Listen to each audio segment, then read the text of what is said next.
जोहार आप सभी स्टूडेंट्स का आप सभी के YouTube channel Jharkhand math zone पर। मैं सीन चंद्र आप सभी स्टूडेंट्स का स्वागत करता हूं आप सभी के YouTube channel Jharkhand math zone पर। प्यारे बच्चों, जैसे कि आप सभी देख पा रहे हैं, लेक्चर नंबर 28 में हम लोग आ चुके हैं और ग्रुप थ्योरी का वीडियो लेक्चर सेशन चल रहा है। सेमेस्टर 3 के बच्चों के लिए ये वीडियो लेक्चर सेशन चल रहा है। पेपर नंबर 6 है, ऑल यूनिवर्सिटीज़ के लिए है, BSc मैथमेटिक्स ऑनर्स, बीटेक वालों के लिए, साथ ही साथ BE वालों के लिए। चलिए आज हम लोग आज का क्लास स्टार्ट करते हैं और आज टाइप 6 पर हम लोग बात करेंगे।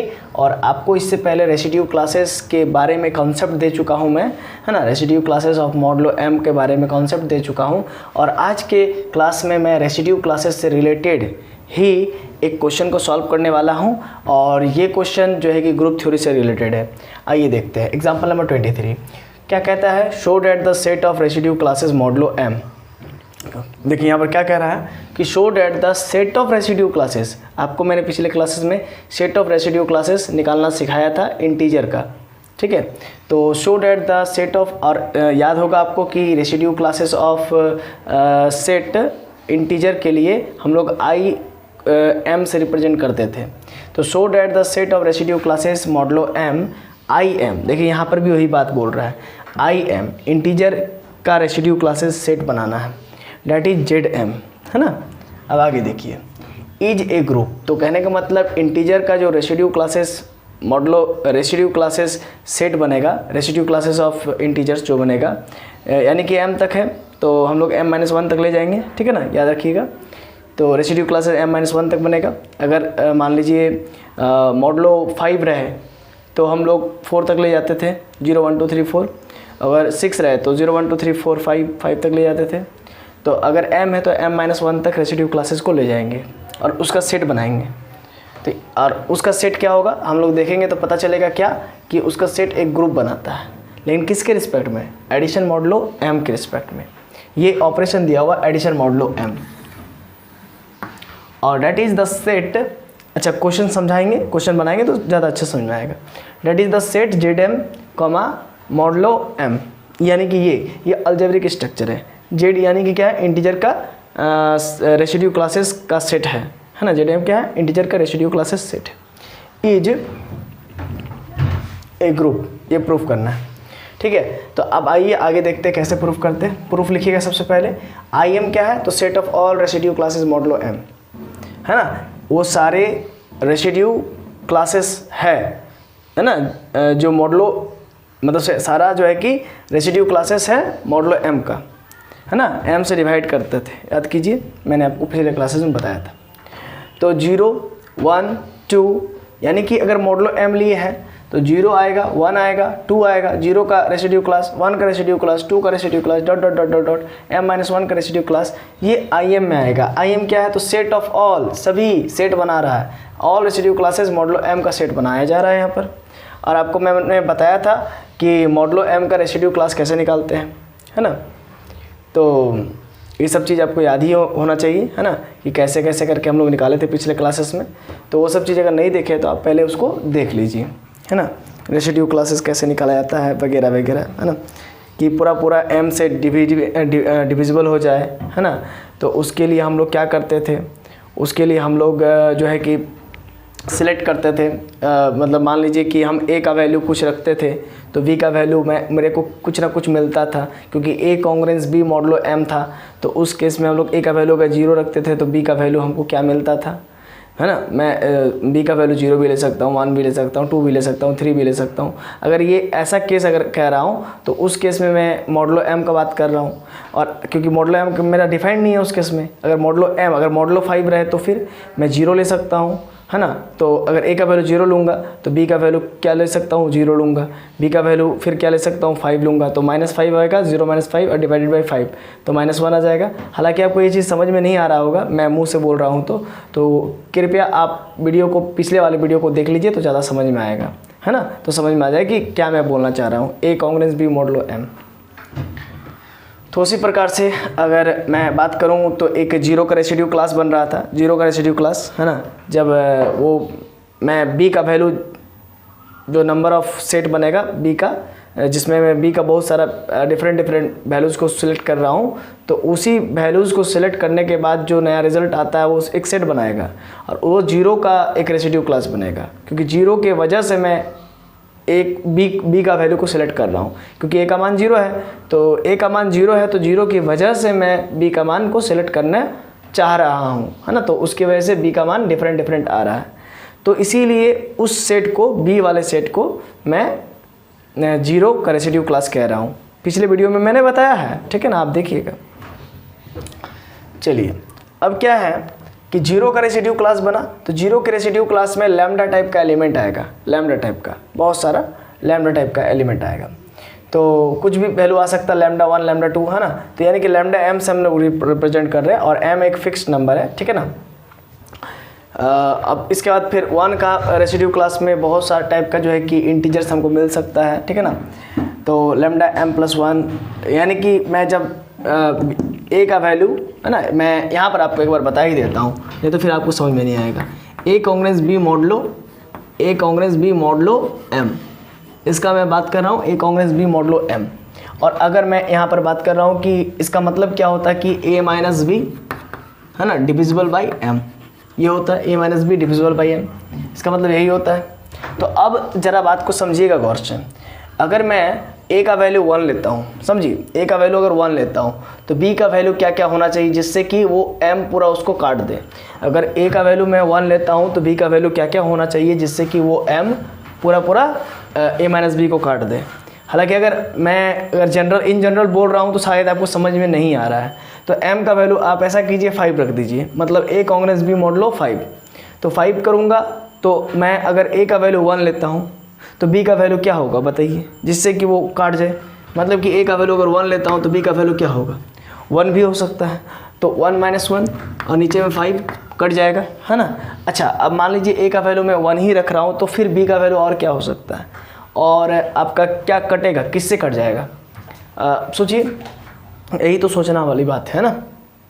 तो 11 ले लेंगे तो क्या हो जाएगा, 1 में 11 जाएगा तो -10, नीचे में 5 है तो डिवाइड करेंगे तो -2 आ जाएगा। इसी प्रकार से अगर मान लीजिए वहाँ पर मैं 16 लेता हूँ, 16 ले लूँगा तो 11, 1 में से 16 जाएगा तो -15 बचेगा, कटेगा तो 5 × 15 -3। तो इसी प्रकार से इसको एलिब्रेट करते हुए आगे की ओर बढ़ सकते हैं, ठीक ना।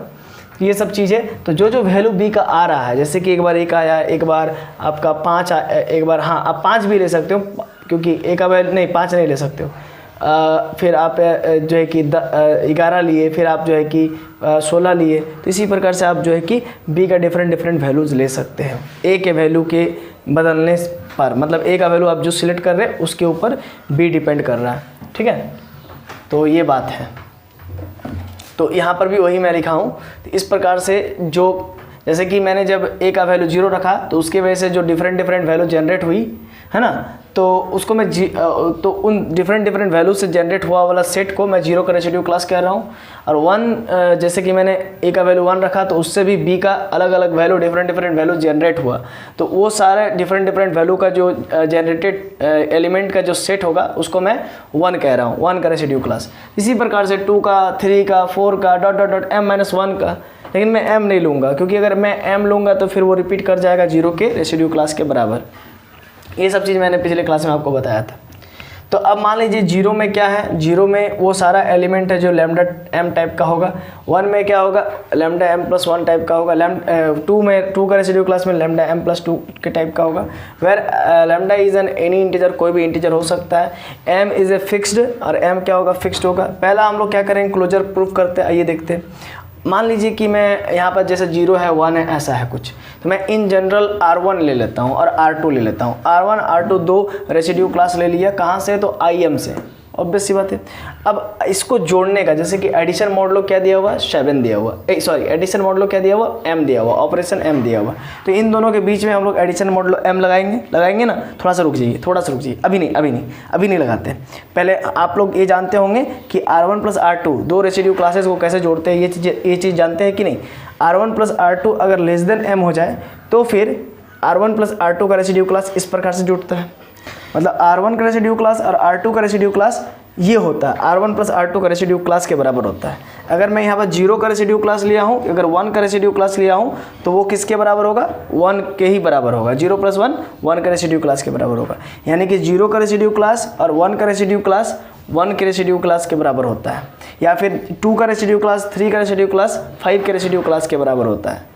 यानी कि नहीं 5 के रेसिड्यू क्लास के बराबर नहीं होगा, नहीं, ठीक है ना, क्योंकि 5 का अगर मैं बात कर रहा हूँ, मॉडलो 5 का बात कर रहा हूँ तो फिर नहीं होगा। अगर मैं मॉडलो 6 का बात कर रहा हूँ तो फिर होगा। जैसे ये 2 का रेसिड्यू क्लास और 3 का रेसिड्यू क्लास, अगर मैं मॉडलो 6 का बात कर रहा हूँ तो ये तो फिर दोनों को जोड़ देंगे तो 5 होगा। तो ये किसके रेसिड्यू क्लास के बराबर होगा? 5 के रेसिड्यू क्लास के बराबर होगा। अगर 2 का और 3 का रेसिड्यू क्लास का मैं बात करूँ तो वो 5 के रेसिड्यू क्लास के बराबर होगा, क्योंकि वो 5 से लेस देन होगा। समझे ना बात को? समझने की कोशिश कीजिए। और अगर मान लीजिए बाई चांस R1 का रेसिड्यू क्लास और R2 का रेसिड्यू क्लास मैंने जोड़ा, और जोड़ने के बाद मतलब सिंपली R1 और R2 को जोड़ लिया, और जोड़ने के बाद वो m के बराबर आ गया। मान लीजिए मॉडलो 5 है तो ये 5 के बराबर आ गया, है ना, या मान लीजिए मॉडलो 6 है तो 6 के बराबर आ गया, R1 प्लस R2 का वैल्यू ऐसा आ गया, इक्वल आ गया। या फिर मॉडलो 6 है तो इसका मतलब अगर मान लीजिए सपोज ये 7 आ गया, R1 प्लस R2 को जोड़ने के बाद वो 7 आ गया, तो m से बड़ा हो गया, यानी कि 6 से बड़ा हो गया। तो वैसे केसेस में m के बराबर आ जाए या फिर m से बड़ा हो जाए, तो वैसे केसेस में क्या होता है, इस दोनों का जो समेशन होता है, दो रेसिड्यू क्लासेस का समेशन क्या होता है, वो क्या होता है, k के बराबर होता है। k क्या है? तो k एक कांस्टेंट है। कैसा कांस्टेंट है? मतलब k कांस्टेंट नहीं, सॉरी, k एक रिमाइंडर है, वेयर k इज रिमाइंडर। इसमें क्या करते हैं हम लोग इस केस में, अगर R1 प्लस R2 m के बराबर आ जाए या फिर R1 प्लस R2 m से बड़ा आ जाए, ऐसा कभी भी केस अगर जनरेट हो तो हम लोग R1 प्लस R2 को m से डिवाइड देते हैं, और उसके बाद जो डिवाइड के बाद जो रिमाइंडर बचता है, ये रिमाइंडर है, ये क्वेश्चन नहीं है, जो रिमाइंडर बचता है उसी को हम लोग इन दोनों का समेशन के तौर पर लिखेंगे। तो इन दोनों का रेशिड्यू क्लास तब किस के बराबर हो जाएगा? k के बराबर हो जाएगा, मतलब उस रिमाइंडर k के बराबर हो जाएगा। बात को समझने की कोशिश कीजिए बच्चों, ठीक है? मैंने इसको बहुत अच्छे तरीके से पिछले क्लास में भी समझाया है। तो अगर मैं यहाँ पर मॉडलो m ले लूँ तो क्या फ़र्क पड़ता है? कोई फ़र्क नहीं पड़ता, सिंपली इन दोनों को जोड़ेंगे, जोड़ने के बाद अगर लेस देन m आता है तो वही इसका आंसर हो जाएगा, R1 प्लस R2, जैसे कि आपको पहले ही मालूम होगा, ठीक है? जैसे कि यहाँ पर मान लीजिए m के जगह पर 7 है, इसको 2 और ये 3 जोड़े तो 5 हो गया, तो बस इसका आंसर 5 होगा जस्ट, है ना। और अगर मान लीजिए इन दोनों को जोड़ा मैंने और m के बराबर आ गया, सपोज कीजिए m के बराबर आ गया, तो क्या करूँगा? बस डिवाइड दूंगा, m से m को डिवाइड दूंगा, है ना, m से m को डिवाइड दूंगा और जो रिमाइंडर बचेगा वही इसका आंसर होगा। रिमाइंडर फिर क्या होगा? m से m को डिवाइड दूंगा तो रिमाइंडर 0 बचेगा, तो 0 का रेसिड्यू क्लास के बराबर हो जाएगा। तो वही बात है, hence the sum of 2 residue classes in this set IM, है ना। तो इन द सेट IM में जो रेसिड्यू क्लासेस आता है वो या तो R1 प्लस R2 आएगा, मतलब सम, इन दोनों का सम क्या आएगा, या अंडर मॉडलो m, है, तो इन दोनों का सम क्या होगा? Under modulo addition modulo m। तो इन दोनों का जो सम होगा वो या तो, हाँ, तो वो या तो मतलब R1 प्लस R2 के बराबर होगा या तो k के बराबर होगा। और आपको एक बात मालूम होना चाहिए कि R1 प्लस R2, जैसे कि मान लीजिए मैंने 0 ही ले लिया, R1 के जगह पर 0 ले लिया, R2 के जगह पर 2 ले लिया, और मॉडलो 10 है मान लीजिए, तो 0 और 2 मिल के कितना होगा? 2 होगा। या तो मान लीजिए R1 का वैल्यू मैंने 3 ले लिया और R2 का वैल्यू मैंने 4 ले लिया, तो 3 और 4 को जोड़ने के बाद क्या होगा? 7 होगा। तो यानी मैं ये कहना चाह रहा हूँ कि ये सेट के अंदर है कि नहीं, है ना, ये सेट के अंदर ही होगा, है कि नहीं? तो ये सेट के अंदर ही होगा जोड़ने के बाद भी, और के भी सेट के अंदर ही होगा। कैसे? देखिए, तो अगर मान लीजिए मॉडलो 10 है, मैंने कहा कि मॉडलो 10 है, तो बाई चांस मान लीजिए जोड़ने के बाद R1 प्लस R2 को जोड़ने के बाद 13 आ गया, मान लीजिए R1 जो है कि 6 है और R2 जो है कि 7 है, ठीक है ना। वो तो हमने दो R1 और R2 को जो रेसिड्यू क्लास है वो हमने जो है कि सेट के अंदर से ही लिया तब, ठीक है। मॉडलो 10 है, इसीलिए मॉडलो 10 है तो मतलब सेट कहाँ तक भागेगा, रेसिड्यू क्लास कहाँ तक भागेगा? 9 तक भागेगा, 0 1 2 3 4 5 6 7 8 9। तो मैं उसी से इमेजिन करने की कोशिश कीजिए बाबू, हर चीज़ लिख करके बताना एक मुश्किल हो जाएगा क्योंकि बोर्ड में जगह नहीं है, ठीक है ना। मान लीजिए मैंने मॉडलो 10 लिया तो मैंने 0 1 2 3 4 5 6 7 8 9 तक ही मुझे रेसिड्यू क्लासेस मिलेगी। अब मैंने उससे 6 और 7 को सेलेक्ट कर लिया, अब दोनों को जोड़ा तो कितना आ गया? 13 आ गया। अब 13 जो है कि आप देख सकते हैं 13 जो है ना वो मतलब रेसिड्यू क्लास 9 तक ही लिए, लेकिन वो 13 आ गया, मतलब वो भाग गया, बाहर भाग गया। और 10 का रेसिड्यू क्लास लिया तो अब 10 से मैं 13 को डिवाइड दूंगा, जब डिवाइड दूंगा तो बचेगा क्या रिमाइंडर में? सोचिए, 10 1 जा 10 और नीचे में 3 बचेगा रिमाइंडर में, तो 3 का रेसिड्यू क्लास किसके बराबर हो जाएगा? तो 6 का रेसिड्यू क्लास और 7 का रेसिड्यू क्लास जो है कि अब किसके बराबर हो जाएगा, 3 के रेसिड्यू क्लास के बराबर हो जाएगा। समझ रहे हैं ना कितना अच्छा बात है। और 3 का रेसिड्यू क्लास आप देखिए वो आपके उसी सेट में बिलोंग करेगा, यानी कि कोई नया वैल्यू नहीं मिलेगा आपको, वही रिपीट होगा बाबू, वही रिपीट होगा, है ना। तो यानी कि 10 के अंदर में ही मिल जाएगा आपको, 10 के रेसिड्यू क्लास के अंदर में ही मिल जाएगा। मतलब 10 का रेसिड्यू क्लास जो निकलेगा वो आपका क्या क्या निकलेगा, 0 निकलेगा, 2 निकलेगा, 1 निकलेगा, 2 निकलेगा, 3 निकलेगा, 4 9 तक निकलेगा। तो उसी रेसिड्यू क्लासेस का अगर सेट बनाएंगे तो उसी में वो मिल जाएगा 3। तो इसीलिए मैं लिख दिया हूँ कि R1 + R2 और K जो रिमाइंडर है अभी मैंने बताया वो बिलोंग करेगा IM में। अब एसोसिएटिविटी को चेक कर लेते हैं। R1, R2 और R3 3 ठो रेसिड्यू क्लास ले लेंगे IM से, और क्या करेंगे कि R1 का रेसिड्यू क्लास और R2 का रेसिड्यू क्लास और R3 का रेसिड्यू क्लास इसको एक साथ जोड़ेंगे और R1 को उधर अलग करके R2 और R3 को जोड़ देंगे। तो हमको क्या मिलेगा कि दोनों तरफ LHS और RHS बराबर होगा। R1 + R2 कुछ भी आप जोड़िए, कोई भी वैल्यू अगर होगा, जैसे R1 के जगह पर 0 होगा, R2 के जगह पर 3 होगा, इधर 3 हो जाएगा, इधर मान लीजिए ये 4 है, इधर 4 हो जाएगा, तो दोनों जोड़ेंगे तो 4 का रेसिड्यू क्लास होगा। तो उसी 3 और 4 7 का रेसिड्यू क्लास हो जाएगा। ठीक उसी प्रकार से उधर भी वही सेम सिस्टम होगा बाबू, कुछ डिफरेंट नहीं होगा। ओके, समझ रहे हैं ना। तो यानी कि देयरफॉर इट इज एसोसिएटिव, अगला एक लाइन लिख देना, देयरफॉर इट इज एसोसिएटिव। अब तीसरा नंबर जो है कि एग्जिस्टेंस ऑफ आइडेंटिटी, ये कैसे दिखाएंगे। मान लीजिए कि कोई मैंने एक रेसिड्यू क्लास, अब मैं R1 R2 ऐसा नहीं कह रहा हूँ, मैं जस्ट एक आर्बिट्ररी रेसिड्यू क्लास इसी सेट में से R रेसिड्यू क्लास ले रहा हूँ, और मैं ऐसा बोल रहा हूँ कि R रेसिड्यू क्लास बिलोंग कर रहा है IM में, मतलब set of all residue classes of modulo M में बिलोंग कर रहा है। और मैं एक आपसे बात पूछना चाहता हूँ कि R रेसिड्यू क्लास में कौन सा रेसिड्यू क्लास ऐसा जोड़ेंगे जिससे कि उसमें कोई फ़र्क नहीं पड़ेगा। तो 0 का रेसिड्यू क्लास जोड़ने से कोई फ़र्क नहीं पड़ता है, ठीक है, क्योंकि 0 से किसी को भी जोड़ोगे तो वही ना होगा। जैसे कि 1 का रेसिड्यू क्लास और 0 का रेसिड्यू क्लास क्या होगा, 1 का रेसिड्यू क्लास ही होगा जोड़ने के बाद। और मॉडुलो M है and under the modulo M, तो दोनों को जोड़ने पर R आ रहा है, ठीक है, M से छोटा है ना, M से छोटा है, तो फिर R ही उसका आंसर हो जाएगा। समझ रहे हैं ना। जैसे कि मैंने यहाँ पर 1 लिया और ये M के जगह पर 5 लिया, 1 + 0 का रेसिड्यू क्लास 1 और डिवाइडेड बाई 5, तो क्या होगा, 1 से 1 को डिवाइड करना 5 से तो कटेगा ही नहीं, तो 1 ही उसका आंसर हो जाएगा, यानी कि R ही उसका आंसर हो जाएगा। तो देयरफॉर 0 का residue class is an identity element, है ना, एंड 0 का रेसिड्यू क्लास बिलोंग भी कर रहा IM में। यहाँ पर ये IM लिखना चाहिए था, ठीक ना, यहाँ पर स्पेस नहीं था इसीलिए छोटा सा नीचे में लटका दिए पूंछ में IM, तो इसीलिए 0 का रेसिड्यू क्लास भी बिलोंग कर रहा IM में।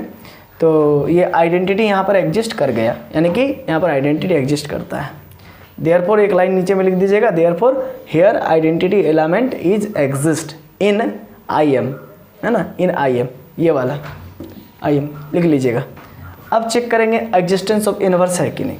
तो R का रेसिड्यू क्लास और M - R का रेसिड्यू क्लास, ये 2 रेसिड्यू क्लास बिलोंग करेगा IM में, ऐसा हम लोग सपोज कर लेते हैं, है ना, मतलब इसी सेट में से होगा, ठीक है, और होगा भी होगा। R का रेसिड्यू क्लास होगा, मान लेते हैं कि R का वैल्यू अगर मान लीजिए ना R का वैल्यू 2 है, ठीक है, 2 है, मान लीजिए ना, देखिए मैं कह रहा हूँ कि R का वैल्यू आप 10 मान लीजिए, तो इसमें 10 रेसिड्यू क्लास होगा ही होगा, क्योंकि ये set of all residue classes of modulo M और इंटीजर का ही है। तो मैं एक काम कर रहा हूँ कि इसमें से R की जगह पर 10 मान ले रहा हूँ, तो 10 मान लिया यहाँ पर, ठीक है, 10 मान लिया। अब ये है कि M - R कर रहा हूँ, तो M का वैल्यू मैं क्या ले रहा हूँ, सपोज कीजिए 20 ले रहा हूँ, तो 20 में से 10 गया तो 10 बचेगा, तो फिर 10 तो बिलोंग कर ही रहा ना, वही बात है। या फिर M का वैल्यू मैंने मान लीजिए 15 ले लिया, तो ये 10 है, तो 10 में से ये 10 है, तो ये 15 में से 10 गया, तो क्या बचेगा, 5 बचेगा, 5 इसी में आता है रेसिड्यू क्लास में, है ना। तो इसका मतलब M - R भी उसी में सेट में बिलोंग करेगा, तो ये बिलोंग करता है IM में, ऑब्वियस सी बात है। अब ज़रा समझिएगा बात को, इन्वर्स कैसे एग्जिस्ट कर रहा है। मैं यहाँ पर कह रहा हूँ कि एंड M - R, मैं क्या कह रहा हूँ, M - R is the inverse of R। देखिए इन्वर्स कब, कोई एलिमेंट कब किसी का इन्वर्स कहलाता है, जैसे कि R का इन्वर्स मैं कह रहा हूँ मैं डायरेक्ट कह रहा हूँ सीना तान के, कौन आएगा आओ, है ना, मैं ऐसा कह रहा हूँ कि R का रेसिड्यू, आर का इन्वर्स, आर रेसिड्यू क्लास का inverse m minus R residue class होगा। तो मैं ऐसा सीना तान के कैसे कह पा रहा हूँ, है ना, मतलब r का residue class m minus R, मतलब फिर से एक बार समझिए, r का रेसिड्यू क्लास का इन्वर्स m माइनस आर का रेसिड्यू क्लास होगा। मैं क्या कह रहा हूँ कि r का रेसिड्यू क्लास का इन्वर्स, इसका इन्वर्स ये होगा। मैं ऐसा सीना तान के क्यों कह पा रहा हूँ, क्योंकि मुझे एक कंसेप्ट मालूम है। मुझे एक कंसेप्ट ये मालूम है कि वो एलिमेंट देखिए, एडिशन मॉडलो यहाँ पर m दिया हुआ है, तो एडिशन r के रेसिड्यू क्लास के साथ हम एडिशन मॉडलो m के साथ मैं क्या ऐसा जोड़ूँ जिससे कि वो आइडेंटिटी हमको दे दे, जिससे कि वो हमें आइडेंटिटी दे दे। यानी कि सिंपली ये बात है कि वही एलिमेंट जो है कि इन्वर्स कहलाता है। जिस एलिमेंट को उस एलिमेंट के साथ जोड़ने पर आइडेंटिटी मिले तो हम उस एलिमेंट को उसका इन्वर्स कहते हैं। अब उसका किससे, है ना, कंफ्यूज मत होइए। अब चलिए बताते हैं। जैसे कि r का रेसिड्यू क्लास ये है r, और मैं कह रहा हूँ कि इस रेसिड्यू क्लास का इन्वर्स m माइनस आर है। कैसे कह रहा हूँ, आइए देखिए, and m minus R is the inverse of r का रेसिड्यू क्लास। तो मैं कैसे कह रहा हूँ सुनिएगा, r का रेसिड्यू क्लास और under addition modulo m minus R का रेसिड्यू क्लास। अब इन दोनों को जोड़ दीजिए, सिंपली जोड़ दीजिए। अगर जोड़ देंगे तो r कट जाएगा, बचेगा m और डिवाइडेड बाई m, समझिए बात को। और डिवाइड करने के बाद रिमाइंडर 0 बच रहा है, यानी कि इसका रेसिड्यू क्लास और इसका रेसिड्यू क्लास को मैंने जब जोड़ा तो ये 0 के रेसिड्यू क्लास के बराबर आ रहा है ना। और 0 का रेसिड्यू क्लास क्या है, तो आइडेंटिटी एलिमेंट है। मैंने पहले ही प्रूव कर दिया। देखिए यहाँ पर ई के जगह पर जोड़े हैं ना, यहाँ पर ई के जगह पर जोड़े हैं ना आइडेंटिटी एलिमेंट, और 0 का रेसिड्यू क्लास को ही आइडेंटिटी एलिमेंट कह रहे हैं। यानी कि आइडेंटिटी एलिमेंट के बराबर इसका रेसिड्यू क्लास और इसका रेसिड्यू क्लास बराबर आ गया है। और भाग्य से, सौभाग्य से 0 का रेसिड्यू क्लास IM में बिलोंग करता है, यानी कि set of all residue classes of modulo M में बिलोंग करता है। यानी कि यहाँ पर m माइनस आर क्या हो गया, r का इन्वर्स हो गया। Therefore inverse is exist in IM, और साथ ही साथ इन्वर्स एग्जिस्ट कर दिया IM में, set of all residue classes of modulo M में। यानी कि ईच एंड एवरी एलिमेंट का यहाँ पर जो है कि इन्वर्स एग्जिस्ट करता है इस सेट में, है ना। अब आगे देखिए, कम्यूटेटिविटी को चेक करेंगे। R1 एक रेसिड्यू क्लास लिया, R2 एक रेसिड्यू क्लास लिया, दोनों का दोनों मैंने IM से लिया, IM से, set of all residue classes of modulo M से लिया।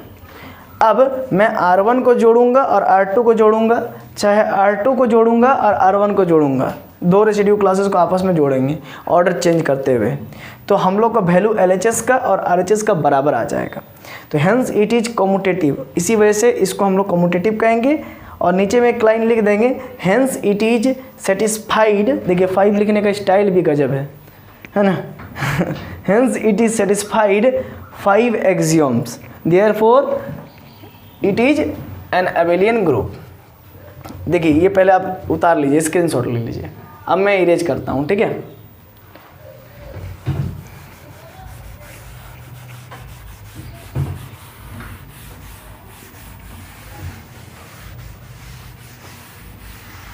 हाँ तो कहाँ थे, hence it is satisfied 5 एक्सियोम्स,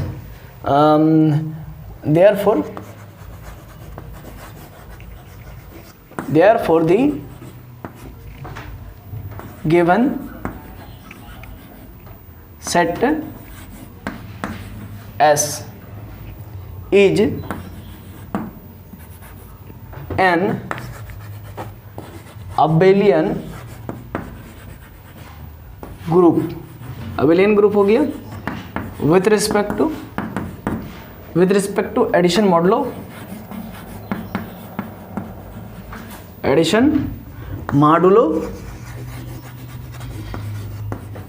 M, या फिर आप इसको ऐसे भी लिख सकते हैं, एडिशन मॉडुलो M, है ना। ये हेंस प्रूफ्ड हो गया, प्रूफ हो गया कि ये एबेलियन भी है, ग्रुप तो है ही और साथ साथ एबेलियन भी है। तो चलिए आशा करता हूँ कि आपको ये वीडियो लेक्चर समझ में आ गया होगा, लेक्चर नंबर 28। तो चलिए मिलते हैं नेक्स्ट वीडियो लेक्चर नंबर 29 में। तब तक के लिए जोहार, खुश रहिए, आबाद रहिए, पढ़ते रहिए। धन्यवाद।